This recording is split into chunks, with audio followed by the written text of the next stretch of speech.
ইতিহাসের পাতায় এমন একজনের নাম লেখা আছে যে নিজেকে খোদা দাবি করার দুঃসাহস দেখিয়েছিল, যার ভয়ে নীল নদের পানিও যেন থরথর করে কাঁপত, যার জুলুমের হাত থেকে রেহাই পায়নি নবজাতক শিশুরাও। জি, আমি মিশরের সেই প্রতাপশালী শাসক ফেরাউনের কথা বলছি। আজ আমরা জানব পৃথিবীর ইতিহাসের সবচেয়ে বড় অহংকারীর পতন কিভাবে হয়েছিল এবং কেন আজ 1000 বছর পরও তার শরীর আমাদের জন্য এক বিশাল নিদর্শন। ফেরাউন শুধু একজন রাজাই ছিল না, সে নিজেকে রব বা প্রতিপালক বলে ঘোষণা করেছিল। তার ক্ষমতা ছিল সীমাহীন আর অহংকার ছিল আকাশচুম্বী। কিন্তু আল্লাহ তাআলা তার হিদায়াতের জন্য পাঠালেন হযরত মূসা আলাইহিসসালাম এবং হারুন আলাইহিসসালামকে। মূসা আলাইহিসসালাম অত্যন্ত নম্রভাবে তাকে বললেন, হে ফেরাউন, তুমি তোমার রবের দিকে ফিরে এসো। কিন্তু ফেরাউন তার জাদুকর আর সৈন্য সামন্ত নিয়ে মূসা আলাইহিসসালামকে তুচ্ছ জ্ঞান করল। সে ভাবল, যার হাতে বিশাল বাহিনী, তার আবার ভয় কিসের? অত্যাচার যখন চরমে পৌঁছাল, আল্লাহর হুকুমে মূসা আলাইহিসসালাম তার কওম বনি ইসরাইলকে নিয়ে রাতের অন্ধকারে মিশর ত্যাগ করলেন। পিছু নিল ফেরাউন আর তার বিশাল সৈন্যবাহিনী।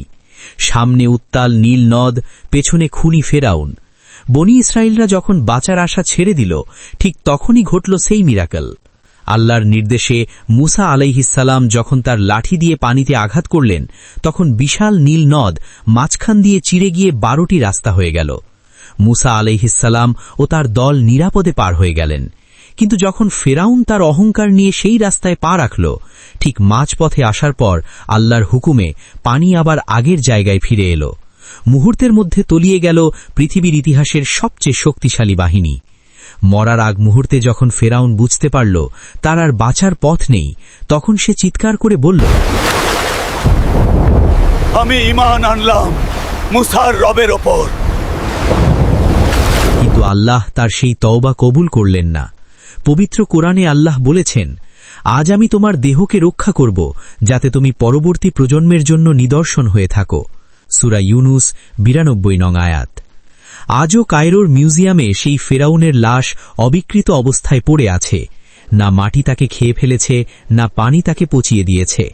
1000 বছর ধরে সে আমাদের চোখে আঙ্গুল দিয়ে দেখিয়ে দিচ্ছে ক্ষমতা আর অহংকার আল্লাহর সামনে কতটা তুচ্ছ।